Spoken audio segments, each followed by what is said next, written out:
Hi, this is a re-recording of my PhD thesis defense presentation on accelerating pediatric MRI using deep learning-based reconstruction.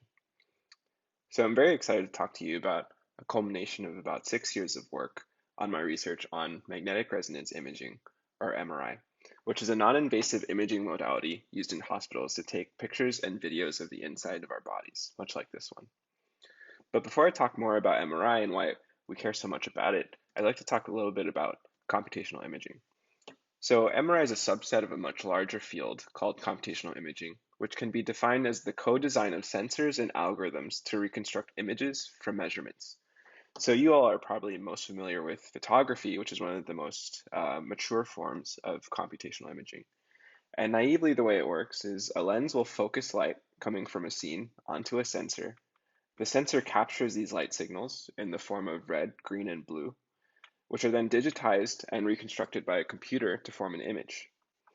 And nowadays, due to the advances in both sensors and computation, this process is almost instantaneous. So you don't even think about it. You just pull out your phone, you press a button, and the image is there.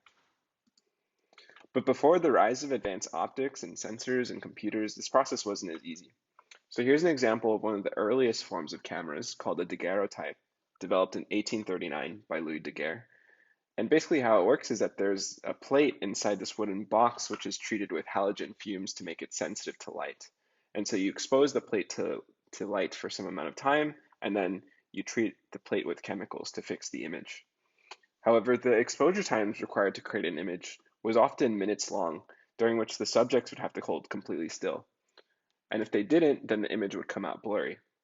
And children were notoriously difficult to photograph back in those days, and dogs as well. Interestingly, one solution they came up with was to have the mother hide behind the baby under a blanket and hold them to sort of limit their motion so that the images would come out sharp. But what does this have to do with MRI? So it turns out that despite the underlying physics of the data acquisition being quite different, early photography and MRI have a lot in common. So one of the things is that they both have a very slow data acquisition, or quote unquote exposure time. MRI is quite a lot slower than alternative medical imaging modalities such as CT and ultrasound. And the reason is because the raw data has to be acquired in a sequential fashion, as shown here. And if you're trying to acquire a single image of a heart like the one on the right, then the acquisition time might be around half a second. So it doesn't sound so bad. However, in dynamic MRI, we're actually trying to acquire enough data to reconstruct a video of some dynamic process in the body. So here's an example of a 2D cardiac cine MRI scan, which shows a video of the heartbeat. Often you'll also acquire videos at multiple slices covering the entire heart. And in the end, the acquisition time for a 2D cardiac cine MRI scan, much like this one, can reach up to 3 minutes, which is equivalent to the exposure time required to create a photo in the 1800s. And as a result of this, much like in early photography, MRI is also very sensitive to motion. In fact, it might be even more sensitive to motion, because not only do you have to keep still for the entire scan, but also when imaging organs near the chest wall, like the heart, it's common that they'll ask you to hold your breath to minimize artifacts caused by respiration. So here's an example of an image acquired during breath hold on the left and during normal breathing on the right. In general, some of these issues relating to motion are manageable in many adults. However, in kids, specifically smaller children like the ones in this picture, it becomes more of an issue since children often can't keep still, leading to these kinds of setups where the motion is limited, much like the hidden mother photograph. They cannot perform breath holds, and they often have a really low tolerance for long exams where you have to sit in this dark, confined space for up to an hour and a half. And so as a result, doctors will often refer for a CT instead just because of how quick and easy and painless the exam is, which is unfortunate because it does require use of ionizing radiation.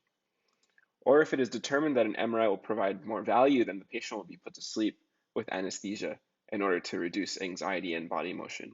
And this introduces some unnecessary risk to the MRI exam. So to this end, our lab, led by my advisor, Shreyas Vasanwala, as well as John Polly and Mickey Lustig from Berkeley, have been working on developing advanced MRI techniques that result in significantly faster scans, enabling safer pediatric imaging with either reduced sedation or no sedation at all. And I'm very lucky to work with such a talented and diverse team comprised of electrical engineers, computer scientists, and clinicians, which has allowed us to redesign MRI at each step of the imaging chain. However, today I'd like to talk to you about the role that I play in this, which is on developing image reconstruction techniques to enable rapid scans. And specifically, I'll talk about how we're developing data-driven reconstruction methods, which leverage state-of-the-art deep learning approaches, as well as physical MRI signal models to enable reconstruction of high-fidelity images from relatively few measurements. So here's the outline of today's talk. I just went over the motivation, which again is developing reconstructions for rapid MRI and safe, robust pediatric imaging. And now I'll talk about some of the previous work on reconstruction methods. So in MRI, we apply a very strong magnetic field called the B0 field and radio waves to stimulate signals from inside of the body. These signals are spatially encoded by smaller magnetic fields called gradients, and then captured using a phased array of coils placed outside of the patient's body. These signals form the raw data, which in MRI we call K-space, which can be reconstructed by a set of linear operations, including a 2D Fourier transform, followed by a coil combination step to produce an image. But like I mentioned previously, scan times are long because each line of this K-space must be sequentially acquired. And the number of lines of K-space that are necessary to reconstruct an image is dictated by the Nyquist-Shannon sampling criterion, which is a fundamental rule in all of signal reconstruction, which says that the sampling rate must be twice as high as the bandwidth of the signal in order to recover that signal. And if this rule is violated, or in other words, if the raw data is sampled under the Nyquist rate, then our linear reconstruction methods fail, resulting in images with artifacts like this. However, it turns out that Nyquist-Shannon can be broken by leveraging some structure found in the MR reconstruction problem. For example, if you have prior knowledge of the spatial sensitivity profiles associated with each coil, then you can use that information to write a relationship between the K-space data Y and the images X, which takes the form of a system of linear equations. And the system can be solved by setting up an optimization problem in which we wish to estimate an image X, which when transformed by an MRI model A is consistent with the raw data Y in a least square sense. This is known as a parallel imaging reconstruction, which is used in almost every clinical MRI scan to reconstruct images with approximately half the data. In other words, the scan time can be accelerated by a factor of 2. Here's an example of one parallel imaging approach called eSpirit, which I'll keep referring to in this presentation. And eSpirit consists of a calibration step which estimates coil sensitivity maps from the signals at the center of K-space using an eigenvalue decomposition.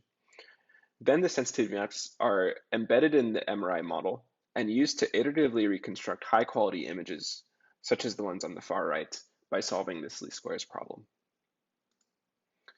But unfortunately, as you go to higher and higher acceleration rates, this problem becomes more and more underdetermined, making the least squares solution unstable. And often this leads to noise amplification and residual aliasing artifacts, as shown by this 5 times accelerated scan. In this case, it's helpful to incorporate additional prior information about the image X into the optimization. Mathematically, this is known as regularization, and there's an incredible amount of research that has gone into designing different regularization functions for MRI reconstruction. One of the most popular regularizers arises from compressed sensing theory.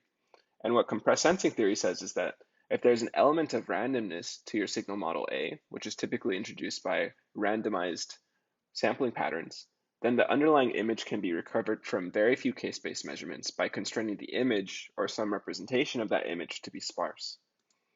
So we can choose the regularization function to be some sort of sparsity promoting function, J. And it turns out there's many ways to promote sparsity in cardiac MRI data. Here are just 2 of the most common, which induce sparsity in the spatial and temporal domains. And once you pick your favorite, then it's time to solve. So the solver we use in this work is the proximal gradient descent algorithm, and it consists of alternating between 2 steps. In the first, you apply a data consistency, which projects the acquired K-space samples into the intermediate image. In the second step, called the proximal update, you perform a projection which enforces the image to be sparse. And this is repeated many, many times until the algorithm finally converges and you get a clean image. So these compressed sensing techniques have seen a lot of success in MRI research. And here are 2 prototypes that were developed by our group. On the left is a 4D flow MRI scan of the heart, developed by Joseph Chang, which nominally would take 2 hours to acquire. However, with compressed sensing, the scan time can be reduced to 14 minutes, allowing the scan to be completed in a clinically feasible time frame while maintaining very high image quality. On the right is from a prototype that I developed with a more time-efficient 3D cones acquisition, and I showed that in conjunction with the compressed sensing reconstruction, the scan time can be further accelerated down to 5 minutes when imaging the abdomen. But while compressed sensing has enabled vastly accelerated MRI scans and has even been FDA approved for clinical use, it has several challenges which has impeded widespread clinical adoption to the same degree that parallel imaging has seen. And as I mentioned already, the algorithms used to reconstruct these images are iterative, and often many iterations are required to converge sufficiently. This results in practically long reconstruction times on the order of hours, even on modern-day high-performance compute hardware. Another issue is that there's also a trade-off between scan time acceleration and spatiotemporal resolution. So as you accelerate the scan time more and more, you have to increase the weight of the sparse regularization function, which may be too simple to capture complex features in the underlying images. And as a result of that, you get blurry images. So here's an example of what happens to these cardiac MR images as the undersampling rate is increased from left to right. And you can really notice the blurring at the heart wall, which is what these Y arrows are pointing to. So how do we address these challenges? One solution is that instead of iteratively optimizing this regularized least squares problem, is it possible to instead use a deep learning model to learn an efficient mapping between the input measurements and the output images? So that leads me into the first project that I'd like to talk about today, which is learning to reconstruct dynamic MRI data with neural networks. So deep learning is a framework which allows us to learn a functional mapping from some input to some output, provided that you have enough examples of input and output pairs to train it. Most of you are probably familiar with using deep learning for classification tasks, in which a neural network is trained to map from an image to a vector of likelihoods that tell you whether this image contains a dog or a cat, or whether this medical image contains an abnormality or not. However, in this case, we're actually using deep learning as a framework to learn mappings between images. So specifically, let's learn to map from a low-quality image obtained from the undersampled case space to a high-quality image, which may take much longer to acquire. In other words, we're training the neural network to solve the optimization problem shown a couple slides back in an efficient manner. So how could you train such a network? If you have access to large amounts of fully sampled case space data, then it's actually quite simple. You could perform a simple linear reconstruction of the fully sampled data to obtain a high-quality ground truth image. You can then obtain undersampled data by throwing away samples from the fully sampled data. And this part is important because now you can see that you can arbitrarily throw away different samples and simulate many, many instances of different scans using the same data set. This, of course, can be reconstructed to obtain a low-quality image. A reconstruction network will transform that image and predict what the underlying image should look like. And then the dissimilarity between the network output and the ground truth is computed by a loss function. The network is then trained, or in other words, the weights are updated to iteratively minimize the loss function over a large set of training examples by a process called stochastic gradient descent. So this is the procedure I used to train a popular convolutional neural network called the UNet to reconstruct 15 times undersampled 3D cardiac cine data. This data is 4-dimensional, so it's quite large, and it actually requires splitting the initial raw data across a slice dimension and reconstructing each slice in parallel. At the very end, the reconstructed slices are stitched back together to form a 4D image like the one on the right. So here's some more details about the training. I took 3 gently accelerated 3D cardiac cine datasets and obtained the ground truth by reconstructing them with a state-of-the-art compressed sensing algorithm called L1E Spirit. The ground truth were deemed to have exceptional image quality by a board-certified pediatric radiologist. As I mentioned earlier, these 3 datasets were split across the readout dimension to form a total of 2,688 unique training examples. And each of these examples were retrospectively undersampled to have acceleration rates of 15, 30, and 60. I then trained a 2D UNet architecture on the L2 loss between the network output and the ground truth, and evaluated it on 2 test datasets, which were held out during training. One dataset was acquired in a young adult, and the other one was in a neonatal patient. And with this type of approach, I was able to accelerate reconstruction time compared to L1E Spirit by a factor of 150.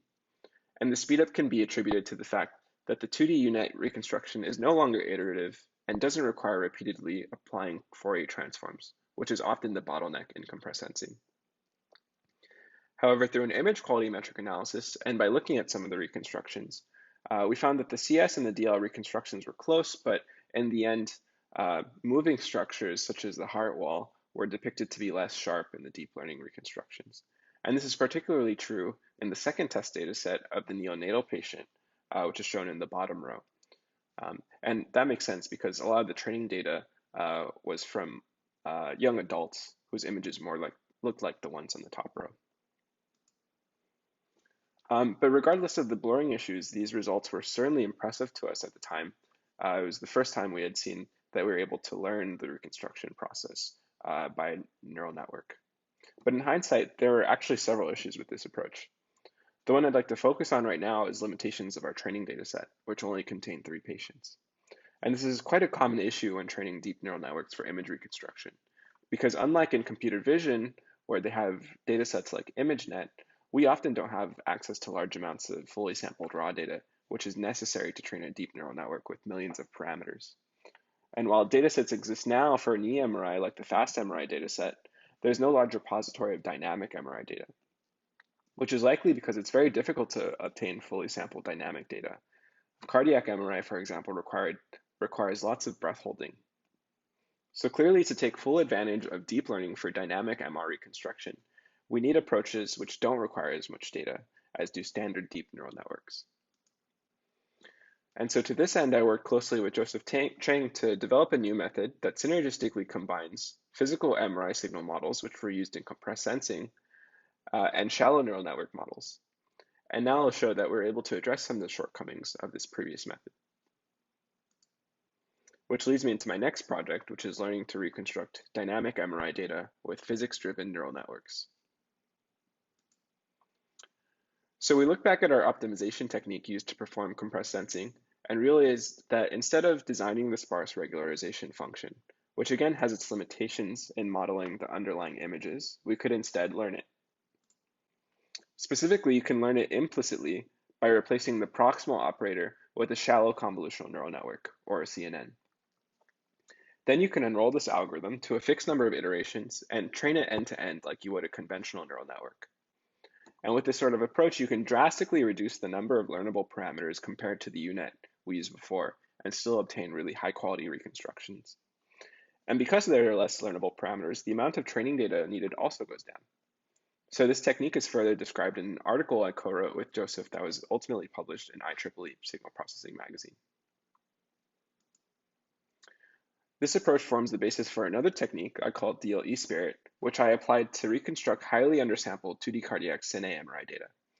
Again, it consists of an enrolled proximal gradient descent algorithm, where the proximal update is modeled by a 3D CNN.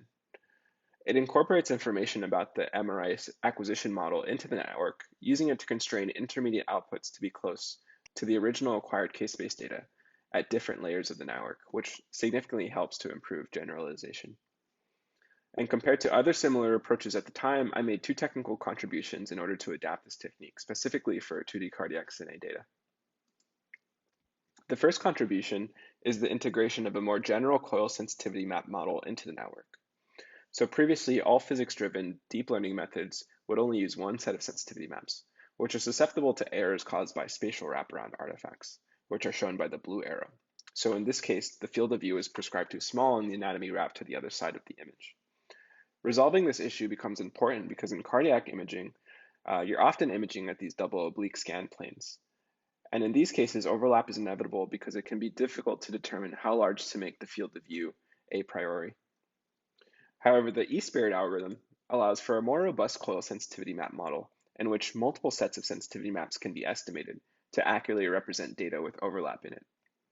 And so I integrated this into the physics-driven modeling part of the network to resolve this issue. Secondly, I improved the modeling of the temporal dynamics and the proximal update by using networks composed of separable 3D convolutions.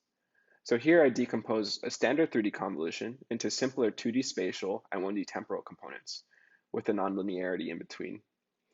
And we found that when training 2 unrolled networks, one with 3D convolutions and one with separable 3D convolutions, both having the same number of total learnable parameters, we can achieve much better training convergence and ultimately better image quality metrics.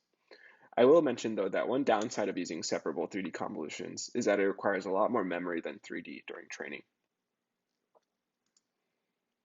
And so we trained this network using 10 fully sampled, multi-sliced 2D cardiac cine datasets, which were acquired in healthy adult volunteers with IRB approval.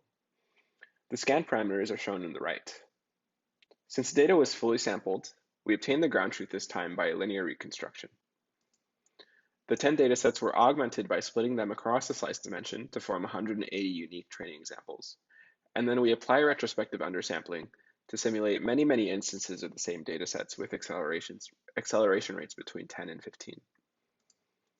And then finally, the DLE spirit architecture we trained was comprised of 10 unrolled iterations, with each proximal update being modeled by ResNet 5. And we trained this network based on the L1 loss between the network output and the ground truth.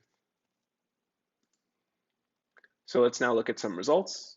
Here, side-by-side linear reconstructions of retrospectively undersampled data and the fully sampled data in the top row of a healthy volunteer in the test dataset, which again was held out during the training. Then in the bottom row, we see compressed sensing reconstructions compared to the DLE spirit reconstructions. And hopefully it's clear in the video, but I hope you can appreciate that the compressed sensing reconstruction here looks a bit unnatural and still shows some residual aliasing artifacts, as shown by the white arrow. The DLE spirit reconstruction, on the other hand, looks much more natural and much closer to the fully sampled ground truth compared to compressed sensing. And as you'll see in a bit, representing this cardiac motion will be very important. We also performed an image quality metric analysis across 10 healthy volunteers in the test dataset. Specifically, I computed image quality metrics such as peak signal to noise ratio, or PSNR, and structural similarity index, or SSIM, between each of the reconstructions and the fully sampled ground truth. So in this plot, we show the relative difference in image quality between 3 reconstructions, including compressed sensing, DLE spirit with 3D convolutions, and DLE spirit with separable 3D convolutions. And using a paired t-test, I was able to show that DLE spirit with separable 3D convolutions consistently produced significantly better image quality with respect to both PSNR and SSIM. But image quality metrics tend to be unreliable because it's just one number being computed from an entire image. So we looked for another metric of validation. In the clinic, it's common to use 2D cardiac cine images to compute metrics of cardiac function, which indicate how healthy your heart is. One of these metrics is called left ventricular ejection fraction, or LVEF, which is a measure of how much blood is being pumped out of the heart in each heartbeat. So you can measure it from these images by segmenting the left ventricular blood pool, which in this image is shown by the blue contour, and then the blood pool volumes are measured at different time points and then subtracted and normalized to compute LVEF. For this study, I used an FDA-approved commercially available software called Arteris Cardio AI to automatically segment the left ventricle and compute LVEF. I ran these segmentations for fully sampled, compressed sensing, and DLE spirit images. And the measurements made from the compressed sensing and the DLE spirit images were compared to the measurements made from the fully sampled images. Here are the results shown in the Bland-Altman plot for both CS and DL. The x-axis shows the LVEF computed from the fully sampled images, and the y-axis shows the error in LVEF between reconstructions. Each point on this plot corresponds to one of the 10 data sets in the test set. And through this analysis, I found that the measurements made on the DL images were more precise and accurate compared to the measurements made from the CS images. And this is likely due to the fact that it becomes much harder to delineate the edges between the blood pool and the heart wall and the CS reconstruction due to the spatiotemporal resolution limitations at an acceleration rate of 12. That, paired with temporal blurring, leads to an underestimation of LVEF. Once we completed this internal retrospective validation on 10 healthy subjects, we sought out to test our model on prospectively undersampled data acquired at Lucile Packard Children's Hospital at Stanford. And thanks to a lot of help from Mark Alley and our GE collaborators, we implemented a pipeline to automatically send the raw data to a server sitting next to the scanner, which then launches our reconstruction inside of a Docker container. And once that's finished, the images get sent back in DICOM format to the scanner and displayed there. And by doing this, the technique can be integrated seamlessly into the standard clinical workflow. And since deploying this technique back in October of 2018, the sequence in the DL reconstruction has been ran at the hospital over 400 times, with often surprising results considering the model has only ever been trained with healthy volunteer data and not unhealthy patient data. And so here's an example of one case. Here I show a clinical gold standard scan, which has been accelerated by a factor of 2 and reconstructed using the vendor's parallel imaging reconstruction. During the acquisition, we acquire 17 slices. So what you see here in the top left image is one of those slices, and all the other squares show reformats of the multi-slice data in different planes, including 4-chamber, 2-chamber, and a 3D rendering. And the scan takes approximately 6 breath holds to complete. However, on the right is a second scan, which was ran immediately after the scan on the left, which is now accelerated by a factor of 12 and reconstructed using our DLE spirit approach, which allows us to acquire all the data at a rate of 1 slice per heartbeat.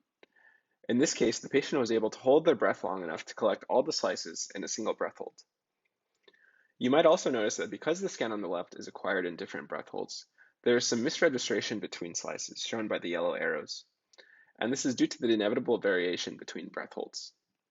However, because the DLE spirit approach acquires all the data in a single breath hold, this misregistration artifact is eliminated, allowing us to make much more accurate measurements of ventricular volumes from the DL images. But of course, not every patient can stand holding their breath for 30 seconds, especially the younger pediatric patients. So we also implemented a free breathing version of the scan. And in the scan, a bellows is wrapped around the patient's thorax to measure their displacement from their breathing. And then the scan is synchronized with the signal from the bellows to only acquire data at end expiration. So here you can see a comparison between a breath hold and a free breathing scan performed on the same patient, and they look quite similar. However, you can tell them apart because you can actually see the diaphragm and the chest wall moving slightly in the free breathing scans, which is shown by the yellow arrows. So I worked with Evan Zucker, who's a clinical faculty here at Stanford, to validate the free breathing version of the sequence, which we call DL-SYN-A, in a cohort of 50 pediatric patients. And we found that there was an average reduction of 6 minutes in scan time by using the deep learning sequence with minimal impact on image quality. However, we think in the future that we can do much better in terms of image quality by using more motion robust acquisition methods. So finally, I'd like to talk about some of the newer work we've been doing on extending the DLE spirit approach to reconstruct high dimensional data. So up until this point in the presentation, we've only talked about using neural networks to reconstruct 2D plus time MRI data, such as 2D cardiac SYN-A. However, over the past several years, the field has been moving towards these comprehensive MRI techniques, which aim to resolve more information across more dimensions. So our group has developed 3 such techniques for pediatric knee, cardiac, and body imaging. And we've shown that with these comprehensive scans, MRI exams can be simplified and shortened compared to the conventional MRI exam, which typically requires many individual 2D scans. But as you can imagine, the scan times for these 4D and 5D techniques remain relatively long, even with compressed sensing powered acceleration. So deep learning seems like an obvious way to further accelerate the scan times. However, GPU memory limitations during training places limits on the spatial and the temporal resolution of the training data for these high dimensional imaging exams. Moreover, while it's clear how to design networks for 2D plus time or even 3D data, it remains unclear how to extend existing CNN architectures to efficiently process 4D and 5D data. So the goal of this project was to explore using low-rank compression methods in conjunction with physics-driven neural networks to instead reconstruct a compressed representation of the data. And as a result, the memory footprint can be reduced for both training and inference. So it turns out that dynamic MRI data is compressible in many ways. I've already alluded to using sparse representations in compressed sensing. And so here's another way which exploits low-rank structure in the data. For example, you can split this 2D cardiac SYN-A MRI dataset into overlapping blocks of size 16 by 16 by the number of frames. And if the data in each block is low rank, then it could be compactly represented by products of smaller matrices L and R, which contain spatial and temporal basis functions. This is otherwise known as the subspace model, and it's been used in the past to develop image reconstruction methods, which not only use low rank as a regularizer, but also as a way to reduce the memory footprint, because now you can solve for the compressed representations L and R instead of having to solve for the images directly. Okay, so how do we do this? So you can incorporate subspace modeling assumptions into an iterative reconstruction by posing the following non-convex optimization problem. Again, we want to jointly solve for these matrices L and R, which contain spatial and temporal basis functions respectively. And similar to conventional compressed sensing, we have a data consistency term, which minimizes the error between the raw k-space data and the estimated k-space data found by applying our MRI signal model to LR. Generally, this problem on its own is ill-posed, so priors must be imposed on the basis functions, the regularizers. This non-convex problem can be solved by alternating minimization, in which you first optimize the objective with respect to L while keeping R fixed, and then you do the opposite. You optimize with respect to R while keeping L fixed. And you can repeat this process until convergence. And you'll notice that both of these subproblems take the form of a regularized least squares problem, which we're very familiar at this point. So you can certainly solve these using proximal gradient descent, like I did for DLE spirit. However, in my preliminary experiments, I found that it helps to use a much stronger form of data consistency, due to the fact that the underlying problem is more ill-posed than before. So instead, I chose to solve each problem using MODL, which is an unrolled algorithm based on variable splitting methods. So this unrolled algorithm forms the basis for a deep subspace learning reconstruction, or DSLR. And in DSLR, the linear reconstruction of the undersampled k-space data is converted into overlapping blocks. And then the blocks are decomposed by singular value decomposition and used to initialize the blockwise basis functions of DSLR. These blockwise basis functions are then iteratively updated, and finally at the very end, they can be expanded to form the high-dimensional output images. Each enrolled iteration consists of a data consistency update, followed by a 2D spatial and 1D temporal networks applied to the basis functions. And what's important here is that we're no longer using 3D networks like we were using in DLE Spirit. Now they're much simpler 2D and 1D networks. I also extended DSLR to 4D image reconstruction. Here, instead of a 2D spatial basis, you would have a 3D spatial basis. And so the networks in each enrolled iteration are 3D spatial and 1D temporal networks. So I performed a preliminary evaluation of DSLR through 2 experiments. In the first, I trained a 3D DLE spirit network and a DSLR network on the same 2D cardiac cine dataset described earlier. I evaluated the 2 networks based on peak memory usage during training, as well as a visual assessment of one prospectively undersampled dataset. In the second experiment, I trained DSLR using a publicly available VN flow dataset, which contains the fully sampled raw data from 7 4D flow acquisitions. And I compared DSLR against a pre-trained reconstruction network called the variational network. And this network aims to reconstruct the 4D flow images directly using very small 3+1D components. And one thing to note is that the variational network was trained on a larger data set than what is publicly available. So I didn't do the best science here, but it provided a good initial testbed for DSLR. So here we show some benchmarks for DLE Spirit and DSLR. There's lots of numbers here, so I just want you to focus on the last 2 columns, which show peak memory usage during training and inference time. But despite both networks being trained with the same number of parameters, the DSLR network only requires a little bit over half of the GPU memory compared to training DLE Spirit. Moreover, by processing the compressed representations, DSLR is also faster during inference time by about half a second for each slice. Here are some preliminary results of example reconstructions of a 2D cardiac cine acquisition, prospectively undersampled by a factor of 12. And this was an especially challenging dataset because the patient is exhibiting premature ventricular contractions, leading to this irregular cardiac motion. And as you can see, DSLR provides excellent image quality, which can be especially appreciated in the static tissue, such as the vessels in the liver, which is where the blue arrows are pointing to. And we think this is because using the low-rank model in the DSLR reconstruction provides additional denoising of aliasing artifacts. However, we didn't notice any significant improvement in the reconstruction of the heart tissue, which is good because remember, we're training DSLR with half of the memory, so it's good that they look similar. Here I show reconstructions of prospectively undersampled 4D flow datasets using a 3+1D variational network and DSLR. These images can be compared to a parallel imaging reconstructed ground truth. The top row shows a cross-section of the 4D data, the magnitude data through the aorta, and the bottom row shows the corresponding velocity maps in the superior-inferior direction. Again, DSLR shows excellent image quality with superior denoising and de-aliasing compared to the variational network reconstruction, despite being trained on less data. And we see this in both the magnitude and velocity images, but further work is necessary to assess the accuracy of the velocity measurements and compare them between these two approaches. So where do we go from here? Like I mentioned previously, I've been very lucky to be able to deploy my sequence in reconstruction at Stanford hospitals where they get used day in, day out.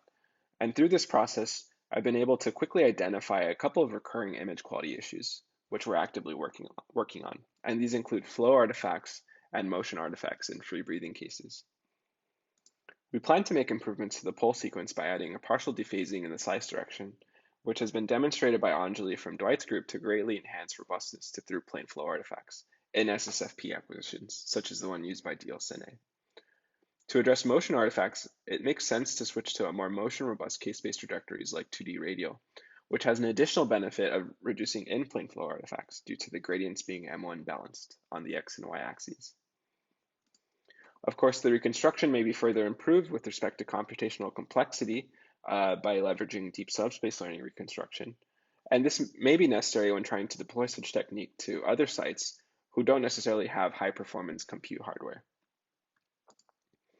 And we plan to validate DLSNA across multiple centers to further assess its robustness and accuracy when measuring metrics of cardiac function. I'm especially excited by work being done in the lab, which extends my work on DLSNA to other types of acquisitions. For example, Julio is a graduate student working with myself and Dan Ennis on applying DLE spirit to 2D phase contrast acquisitions. And I've alluded to this before, but this is a type of scan which encodes blood velocity information into the phase of the MRI signal, enabling creation of pixel-wise velocity maps. He's shown that with his novel complex difference DLE spirit approach, you can accelerate 2D PC by a factor of 9 while maintaining clinically acceptable measures of blood flow. Kang-Hyun, who is a postdoc in the lab, has been extending this DLSNA work to reconstruct continuous 2D radial acquisitions for enhanced robustness to motion. He's extended DLE spirit to include a non-Cartesian signal model, as well as an LSTM-based proximal update to better model temporal dependencies. In summary, I hope I've convinced you today that there's an obvious need for rapid MRI techniques to enable safe and robust pediatric imaging without anesthesia. Deep learning has the potential to significantly accelerate these dynamic MRI scans beyond state-of-the-art compressed sensing algorithms.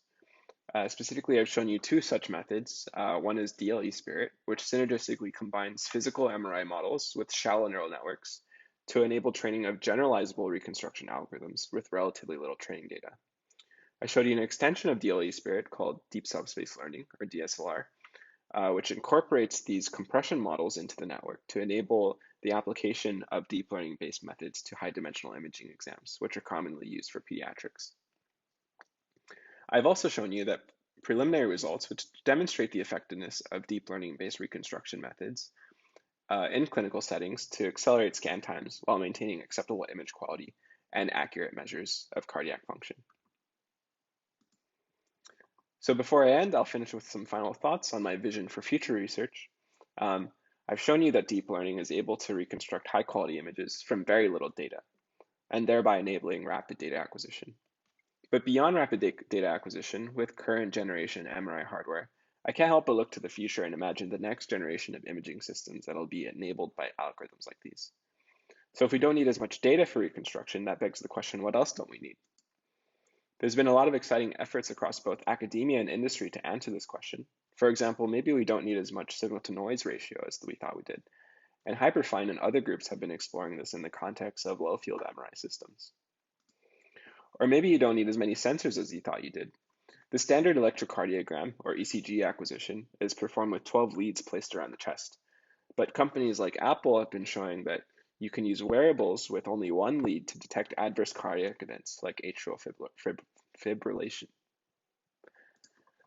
And it's interesting to think about what other kinds of novel sensing and imaging technologies lie in the horizon, which, if co-designed with deep learning algorithms for signal reconstruction, may allow us to extract meaningful physiological information from imperfect raw data using these low-cost devices which can ultimately aid in clinical decision-making and ultimately improve patient outcomes.